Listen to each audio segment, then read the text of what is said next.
Saya siap mati untuk membela kebenaran. Cocok lah itu Pak, masuk neraka lah Bapak Nafis. Dia bilang kayak gitu. Oh gitu. Iya, pala saya. Ya kan ini udah jelas cacat. Ya nggak ada masuk di dalam keluarga kami nama itu di sertifikat itu. Kok bisa ada nama Bapak itu? Kan aneh. Copy pasta diakui kan aneh. Sudah dilaporkan 11 bulan masih lidik terus. Apakah mesti harus berkoar-koar dulu, harus ribut dulu? Nanti susah juga loh, ibu-ibu ini perempuan. Ada Kapolda itu pernah saya dengar takut ada ibu-ibu pelapor nggak diperiksa juga, buka baju dari Polda sana. Nah, terakhir Polda yang langsung panggil kemari. Itulah saya pernah dengar seperti itu. Apakah seperti itu? Apakah harus seperti itu dilakukan ibu-ibu ini?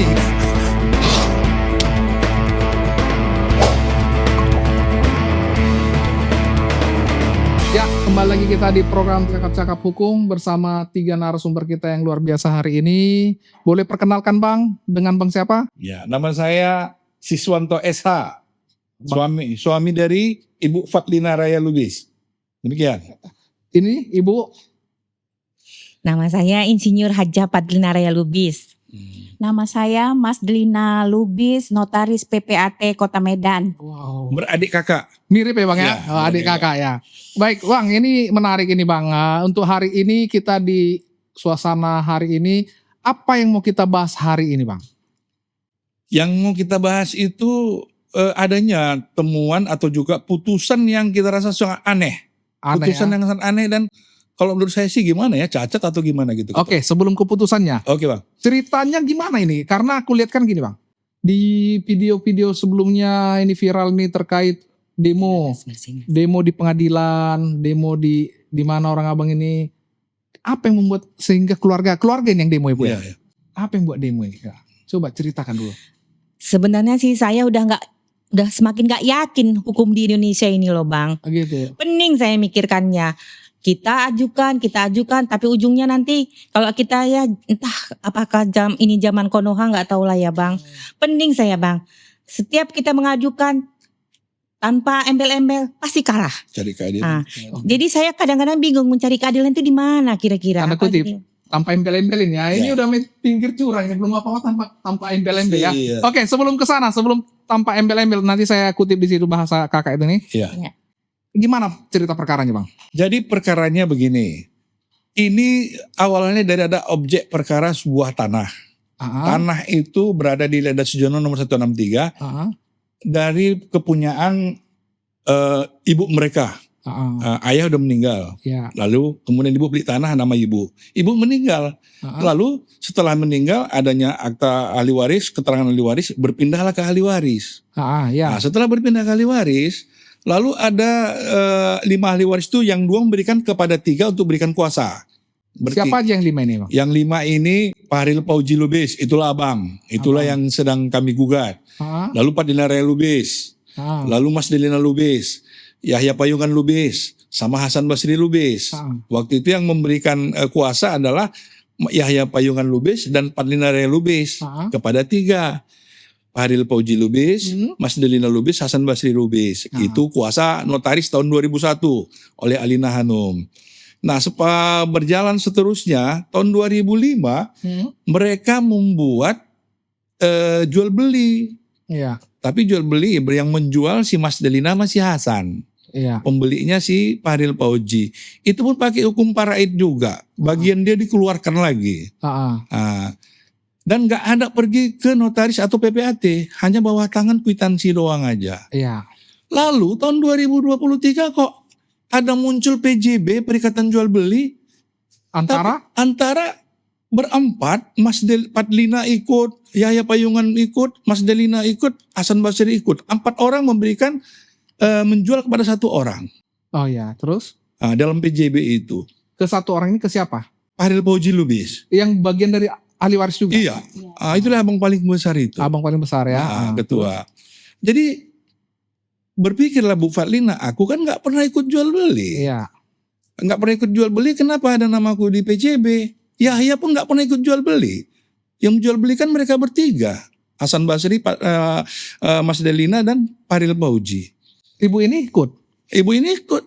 Tapi setelah itu saya tanya, pernahkah kalian datang ke notaris? Langsung tanya aja orangnya. Coba, pernahkah datang ke notaris? Pernah kami ke notaris. Tidak pernah ke notaris. Jual belinya cukup di kwitansi. Oke. Waktu itu pun kwitansinya 1, kok tiba-tiba jadi 3 kwitansinya. Gitu, oke. Nah, makanya Terus? saya heran nengok abang saya itu. Dia yang berbuat aneh, kok saya lagi dituduhkan. Saya dilaporkannya ke Polsek Medan ini. Dibilangnya saya menipu. Melebar lagi. Ya. Menipu saya katanya. Padahal sertifikatnya dia yang simpan, rumahnya dia nepat. Oke, sebelum ke sana lanjut. Jadi, Ini menarik, ini Jadi- Bapak langsung pemanas. jadi kan Bang, Nah, ada PJB di notaris. Saya tanya sama Mas Delina, kalian dulu jual beli macam mana? Cuma jual beli kwitansi aja Bang. Kami nerima duit, tanda tangan kwitansi. tahun berapa itu? Tahun 2006. 2006. Nah. Oke. 2005, sorry 2005. 2005. 2005 jual beli di kwitansi. Terima uang, tanda tangan kwitansi. Iya. Seingat mereka cuma 1 kwitansinya Bang. Iya. Nah lalu 2023 ada PJB itu kan. Nah, saya tanya, ada buat PJB? Nggak ada. Kami nggak pernah ke notaris. Kami cuma jual beli bawah tangan itu aja. Jual beli terima kwitansi. Terus saya tanya sekali lagi, betul nggak? Betul. Saya tanya satu si Hasan lagi adiknya itu. Nggak ada, kami pernah. Oke, Nah, saya belum tangkap nih Bang. Ketika jual beli di bawah tangan nih, mm. antara siapa dengan siapa dijual itu? Antara si Mas Delina sama Hasan Basri sebagai penjual, ahli waris juga. Pembelinya si Paril Pauji, ahli waris juga. Nah, tapi PJB yang ada, yang menyerahkan, yang menjual tuh 4 orang. Iya. Sebenarnya diterima uang 2 orang. Di PJB itu muncul 4 orang. Iya. Siapa aja? Patlina Rea Lubis, Yahya Payungan Lubis. Itu yang nggak ikut kan jadi ikut. Mas Delina Lubis, Hasan Basri Lubis. Itulah pihak pertama. Iya. Nah, pihak keduanya siapa? Si Paril Pauji sebagai pembeli. Iya. Kan aneh. Jual beli bertiga. Iya. PJB bisa jadi berlima. Nah, Nah, terus? di situ. Maka berdasarkan itu kami gugatlah ke PN untuk pembatalan PJB itu. Kami nggak pernah buat ini. Iya. Nah, di PN ternyata hakim tak bagaimana nilainya. Ini kembali kepada hakim. Dibuatlah NO. Gugatan NO. Gugatan itu NO. Kenapa? Dia bilang karena ini masalah pemalsuan surat harus ke ranah pidana dulu. Gitu. Iya, kata hakim tingkat pertama. Oke, terus? Kami pun aneh juga ya kenapa harus ke ranah pidana. Tapi itu pun kami mainkan banding. Seharusnya sebaliknya, kalau untuk berbicara administrasi, nyatakan dulu ke perdatanya baru ke pidana kan Iya, gitu. betul. Itu kepemilikannya dulu kan, Benar. itu logika hukumnya kan. Logika hukumnya seperti itu. Terus? Tapi ini enggak. Hakim di situ. Dan pada saat sidangnya lucunya lagi, hakim itu sempat bertengkar sama penggugat, sama Bu Patlina. Memang kan pakai kuasa hukum. Tapi dia kurang puas waktu itu sama kuasa hukumnya, kepingin ngomong. Ibu nggak berhak lagi ngomong, kata hakim. Kenapa saya nggak berhak? Kata Bu Patlina lah. Saya kan prinsipal. Tapi udah kasih kuasa, ibu udah gugur, ibu sudah kuasa. Agak dilawan Bu Patlina memang pada saat di di PN itu. Akhirnya NO. Lalu gugat ke banding. Iya. Banding dikuatkan.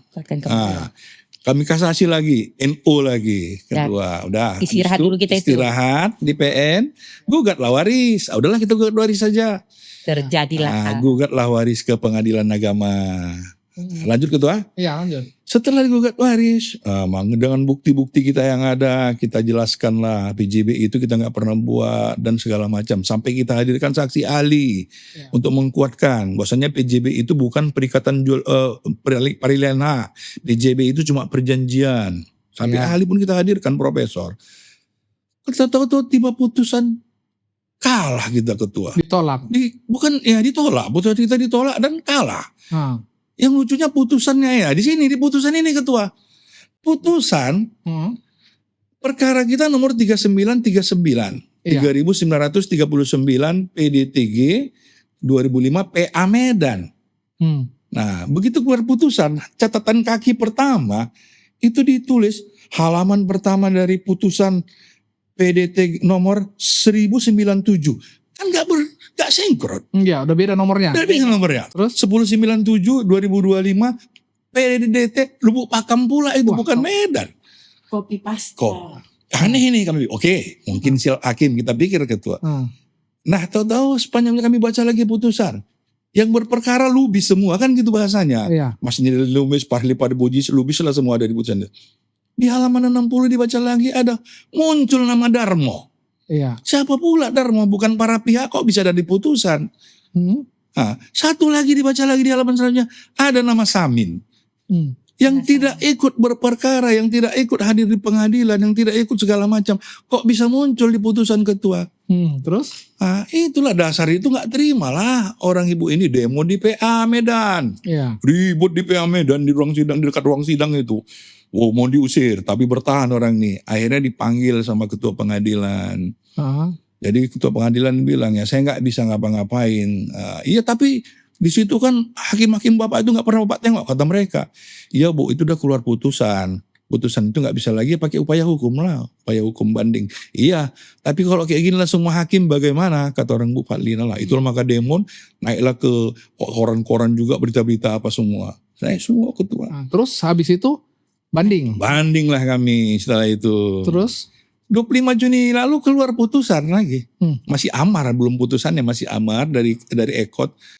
Masa PTA juga menguatkan putusan PA Medan? Astagfirullah, aneh itu. Padahal produknya pertimbangannya udah bersalahan. Bersalahan. Gitu. Iya. Waktu melakukan memori bandingnya itu abang jelaskan semua itu. Dijelaskan sama pengacara itu, dijelaskan semua kesalahannya halaman pertama ini Samin siapa, para pihak nggak ada, kenapa dilakukan, lengkap ketua, lengkap itu bang. Tapi itu juga lah. Baru sekarang melakukan upaya. Sedang melakukan upaya hukum kasasi. Upaya hukum kasasi. Iya. Oke bang. Setelah melakukan ini sudah dilakukan memori kasasinya? Belum, karena masih 14 harinya 2 hari lagi. Pertimbangan belum dapat ya? Belum dapat. Ya. Oke bang, dari tadi pertimbangan abang kita ini berarti membahas perilaku hakim nih. Iya bang. Perilaku hakim yang melakukan putusan, yang memberikan putusan yang menurut kita tidak etis. Tidak etis dan tidak benar lebih tepatnya. Apa yang sudah dilakukan oleh keluarga sendiri terhadap hakim ini? Nggak ada. Kita kemarin lapor ke KY. Lapor ke KY karena kan kita udah ketemu di PA kan. Terus silakan lapor Bu katanya. Katanya menantang nih hakimnya. Oh begitu. Oh iya Pak, kita siap melapor. Kita bilang. Sampai ada sebutan ibu ini gimana kemarin sama hakimnya. Biar perlu tahu juga. Yang itu. Ya silakan Bapak Indraka. Itu iya, dibilangnya gini. Saya letakkan kaki saya satu di surga, satu di neraka. Ya cocok lah itu Pak. Masuk neraka lah Bapak nanti. Saya bilang kayak gitu. Oh gitu. Iya, pala saya. Loh, kok hakim kayak gitu nggak bisa dinasehati? Iya. Ya seharusnya dikasihati lah. Dia bilang banding. Kalau banding tahu ya semua orang upaya hukum banding. Ya bukan kayak gitu yang kita inginkan. Ya kan ini udah jelas cacat. Yang nggak ada masuk di dalam keluarga kami nama itu di sertifikat itu, kok bisa ada nama bapak itu? Kan aneh, copy pasta diakui kan aneh. Begitu. Ya saya nggak setuju kali itu. Setelah kita lapor ke KY, apa respon dari KY sendiri? Sudah ada jawaban kah?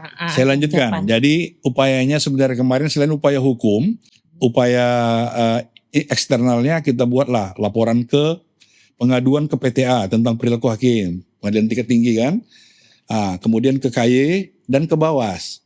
Nah di PTA ini tujuan kita supaya menekan jangan nanti hakim tingkat tinggi kita yang salah. Kita yang salah. Ternyata diputus di apanya pula lagi dikuatkan kan lucu.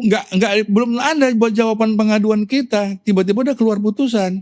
Berarti kan ada apa dengan hukum kita ini kan, Bang? Ada apa dengan hukum kita ini? Lalu KY bilang nggak ada kewenangan mereka untuk mengapa itu ada jawabannya. Itu di tangannya sama Bawas. Bawas sampai sekarang. Bawas sudah disurati juga? Udah disurati 3-3. Bawas sudah ada kawan kita yang ke sana langsung bertemu. Bertanya. Sedang ditelaah sama Kabawas. RTL-nya tindak lanjutnya apakah nanti klarifikasi atau pemeriksaan atau yang lain-lainnya. Itulah jawaban. Cuman begini Bang, kita kembali ke objek atau topik ini. Ya. Dalam pertimbangan gugatan ini apa waktu di pengadilan agama tingkat pertama? Dan apa yang kita mintakan pada saat itu? Apakah minta dibagikan warisan ini atau seperti apa? Atau menyatakan sah punya kita? Kami di situ Pak minta pembagian porsi, karena kan kami tahu di situ di dalam sertifikat itu kan nama-nama kami semua. Ya kan? Jadi ya kita meminta porsinya itu ditetapkanlah, yang perempuan bagaimana, yang laki-laki bagaimana menurut paraid. Ya kan? Menurut paraid Islam. Ternyata akhirnya mereka memberikan langsung nama seseorang. Apakah itu memang kewenangan daripada mereka? Itu yang nggak habis saya pikir, Pak. Saya perjelas sedikit, Bang. Sertifikat kan nama 6 orang ahli waris. Iya. Jadi kita berkeyakinan dengan sertifikat yang memang milik berenam itu, 2 ada meninggal, tinggal 4 orang. Ya artinya kan memang siapa yang dinama itu di sertifikat itu kan itu yang punya. Sesuai dengan ketentuan undang-undang. Benar. Kan gitu. Maka mereka minta ya dinyatakan itu budel waris lah. Bahwasanya itu warisan dari mama, memang jelas kan. Budel warisan belum dibagi. Budel warisan belum dibagi, maka minta pembagian ketua. Putusannya kok menyatakan itu milik 1 orang ahli waris berdasarkan PJB tadi yang nggak pernah dibuat. Nah, itu tadi ketua. Begitu ya. Gitu ketua. Oke, pada saat pemeriksaan saksi nih, Bang. Ya. Kan ada mereka menghadirkan saksi. Benar ketua. Wah, nggak ada. Kita ada nggak menghadirkan saksi? Ada, kita ada. Mereka tidak ada. Mereka tidak menghadirkan saksi. Tidak. Tahu Pak, di sana itu waktu kami sidang, wah mereka itu seperti tidak ada kejadian. Seru dalam pengertiannya, ya silakan aja kalian bersidang, gitulah yang dilakukan pengecaranya, seolah-olah kita sendiri yang bersidang gitu, senyap gitu. Oke, menarik. Seru kalau dilihatkan di umum, ini sidang atau gimana gitu. Itu lagi tambahannya ketua, menggugat menghadirkan saksi.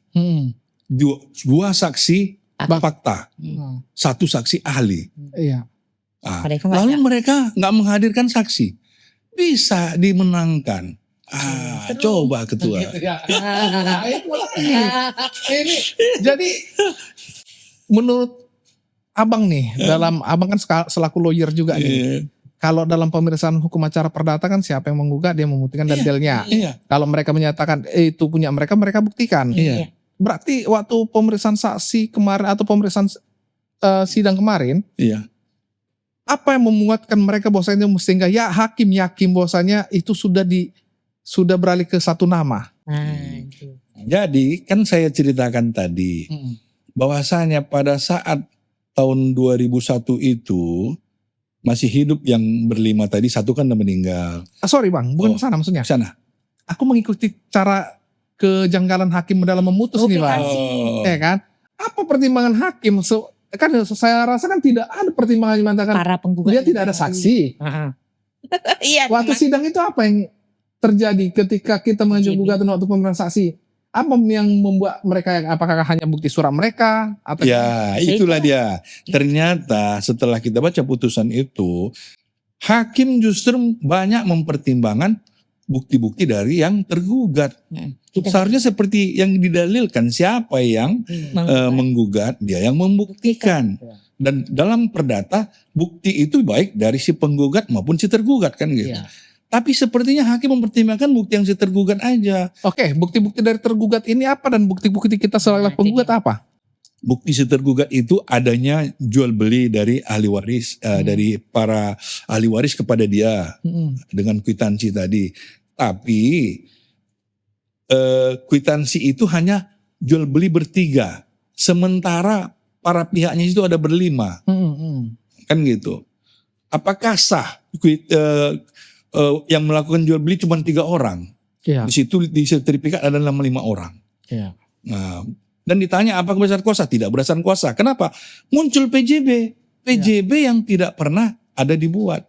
Lalu yang kedua, pertimbangannya lagi tentang sebelum kita gugat perdata tadi kan ada pembuatan hukum di PN ketua yang NO tadi itu dimasukkan sebagai pertimbangan, itu diterima hakim sebagai pertimbangan.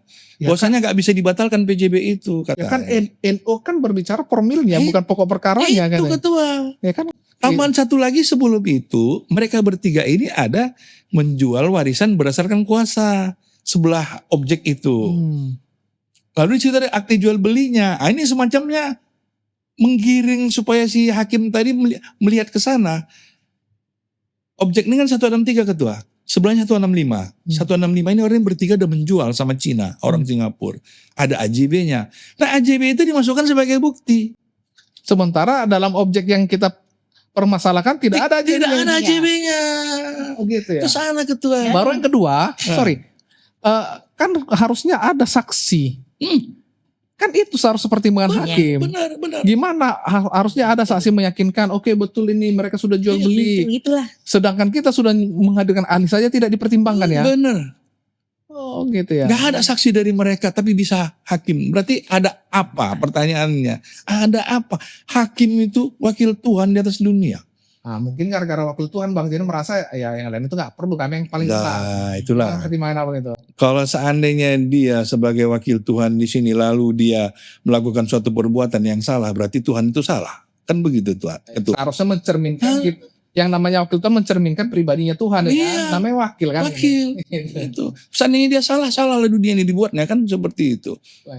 Baik. Oke, buat Ibu apa tadi Ibu? Mas Delina Lubis. Bu Mas Dalina Lubis, Ibu kan selaku notaris nih, gimana pertimbangan Ibu melihat terkait membedakan antara PJB dengan AJB? Kalau PJB itu ada yang berbentuk lunas, ada yang belum. Tapi belum bisa dibilang itu PJB sama dengan AJB. Nah, Iya. Kalau AJB itu sudah bayar pajak dulu ke negara, baru bisa ditandatangani oleh PPAT, baru sah. Itulah syarat Wajib. jual beli. Nah, jadi kalau masih PJB itu belum sah menurut kami para notaris. Harus didampingi dengan AJB-nya tadi. Berarti setelah PJB baru AJB. Iya. Seandainya Bu, suatu ini case berbeda, contoh seandainya ada nih PJB-nya aja yang dilaksanakan, AJB-nya belum dilakukan, apakah itu sah kepemilikan?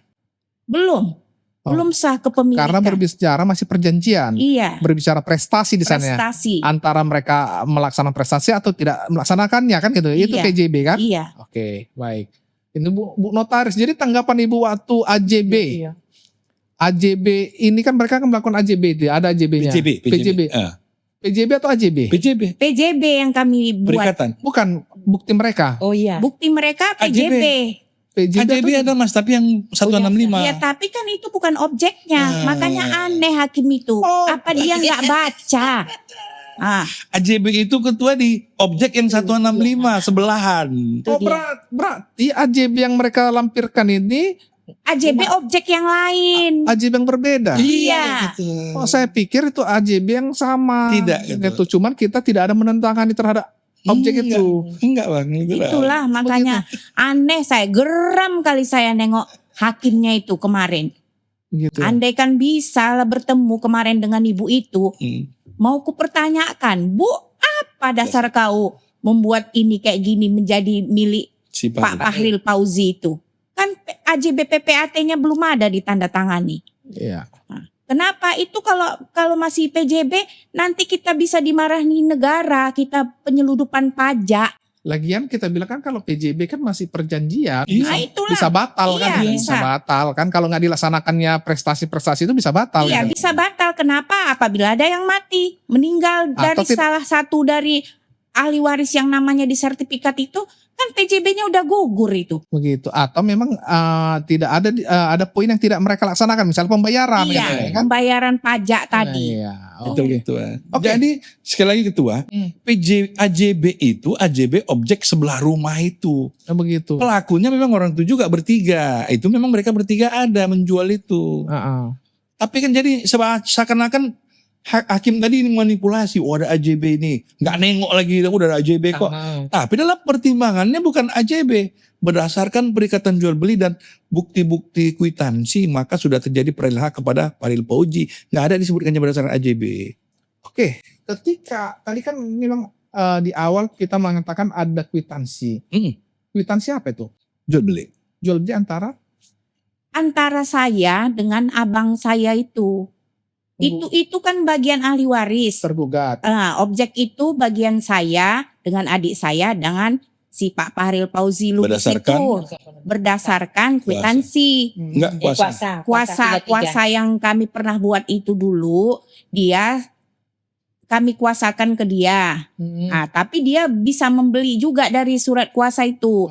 Dia membayarnya, dia membayar objek ahli waris itulah. Berarti pada saat itu Iya, kwitansi itu sudah dibayarkan ke ibu. sudah dibuat terima duit. Nah, tapi kok panjar-panjar. Sementara dulu yang dibuat 1, kok bisa 3 kwitansinya. Oke, seandainya 1 memang ada dalam hal itu terhadap objek itu. Ada Apa? jual beli. Kwitansi itu memang untuk objek itu yang Iya, begitu. iya. Oh, jadi pada saat waktu itu langsung setelah dibikin kwitansi muncullah PJB. Iya, maka saya heran kok Belum. bisa ada Jangan PJB. salah. Muncul PJB atau Belum. tidak? Hanya ada. kwitansi Belum, aja? belum ada PJB, masih kwitansi aja. Tahun berapa itu? Apa? Jual belinya? 2005. 2005. Iya. Oke. Ini kan Bang, proses perdata kan sudah berjalan nih. Iya. Proses perdata sudah berjalan. Kita berharap juga dengan podcast kita ini biar hakim juga melihat, biar bagaimana memutus perkara itu seadil-adilnya. Benar Ketua. Iya kan? Benar Bang. Selain proses perdata, upaya apa yang sudah orang Abang lakukan? Adakah pidana atau apa?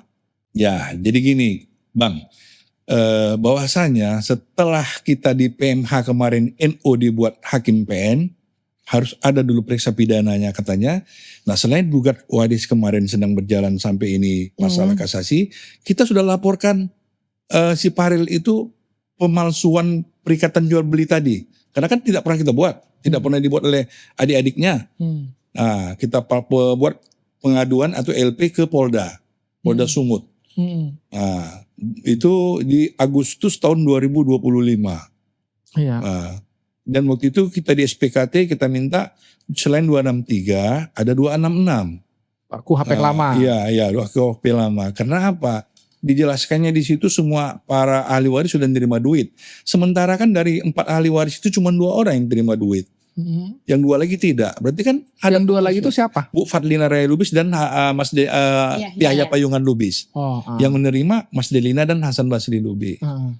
Maka kita laporkan, sudah diperiksa saksi korban juga. Udah kita berikan juga bukti-bukti kita. Termasuk segala macamnya bukti-bukti yang ada sama kita. Tapi penyidiknya bilang masih belum bisa dinaikkan. Karena belum ada 2 alat bukti permulaan. Minimal 2 alat bukti kan ada. Apa aja rupanya sebelum waktu bikin pengaduan apa aja yang Abang laporkan? Kami lampirkan SHM itu. Itu Kami- sudah bukti. Kita lampirkan PJB itu. Itulah kan ada 2 bukti. Apalagi Saksi. kwitansi. Saksi korban. Kemudian ada periksa saksi-saksi korban.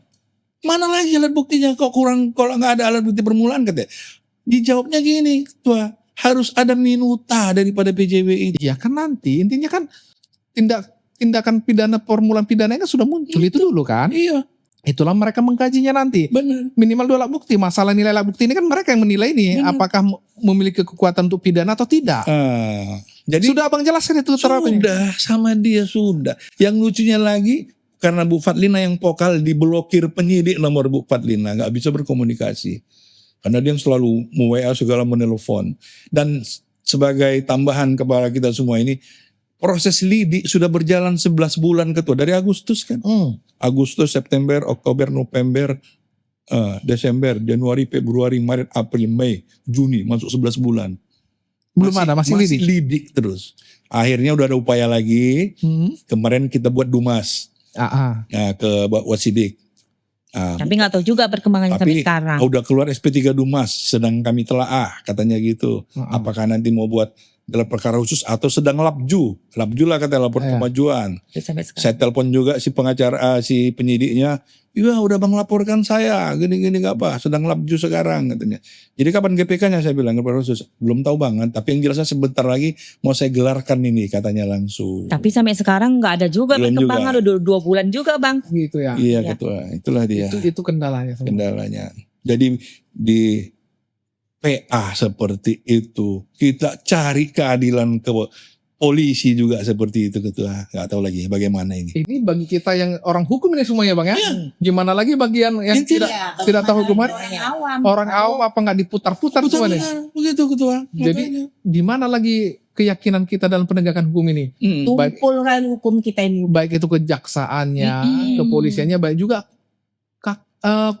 kehakimannya. Iya. Sama. Jadi hakim sudah seperti itu. Kejaksaan juga seperti itu nantinya. Apa juga polisi.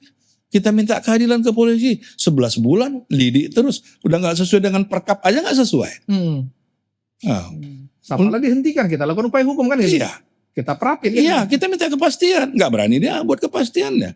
Dia berputar gini ketua. Tunggu minutannya kami ambil. Tapi minutannya itu harus dulu naik sidik. Tapi sekarang Sekarang gak mau dinaikkan sidik. Ya, jadi di situ-situ diputar ya ketua. iya, saya rasa itu sudah menjadi suatu alibi aja kan. Iya. Kenapa? Kalau kita melihat, kita kan nggak perlu mengajari mereka dalam penyidikan. Benar. Minimal 2 alat bukti kan sudah terpenuhi. Benar. Masalah nilai alat bukti nanti dulu kan gitu. Benar. Ketua. Kepala dihentikan atau Benar. dinaikkan ke sidik kan itu hanya gentangnya gitu. Benar. Tapi alasannya klise sekali, Bang. Banyak perkara, bukan ibu aja yang punya perkara di sini. Kata penyidik. Itu kan nggak jawaban. Iyalah. Ya kan, Bang? Atau Apa kita bilang ya banyak polisi, bukan kau aja kau. Nah, itu memang mau saya jawab. Kalau dia Kok memang aneh? gak sanggup kan bisa diganti. Iya. Itu. Oke. Oke Bang. Tidak terasa 30 menit waktu kita. Ini menarik perkaranya, kita akan mengikuti perkembangannya perkara ini Bang. Saya closing statement apa kira-kira untuk perkara ini, baik itu di pengadilan, baik itu di kepolisian, apa kira-kira menjadi closing statement Abang? Baik, untuk closing statement saya, ya saya berharap walaupun kita sudah merasa peradilan di negara kita ini sangat sulit untuk mencari keadilan itu. Tapi untuk ini saya berharap untuk para hakim itu, kalian adalah wakil Tuhan di atas dunia ini, tolonglah berikan keadilan itu seadil-adilnya berdasarkan fakta yang sebenarnya. Dan kalau memang ada hakim yang bersalah, kami minta di tingkat atasnya itu sebagai pengawas hakim atau juga komisi yudisial untuk memeriksa hakim-hakim seperti ini. Lebih berfungsi ya. Lebih berfungsi supaya jelas. Jangan bisa hakim itu melaksanakan apa itu seenak dirinya aja. Bahkan ada terkesan copy paste segala macam. Dan untuk kepolisian ya seperti ini. Sudah dilaporkan 11 bulan masih lidik terus. Apakah mesti harus berkoar-koar dulu, harus ribut dulu? Nanti susah juga loh, ibu-ibu ini perempuan. Ada Kapolda itu pernah saya dengar takut. Ada ibu-ibu pelapor gak diperiksa juga. Buka baju dari Polda sana.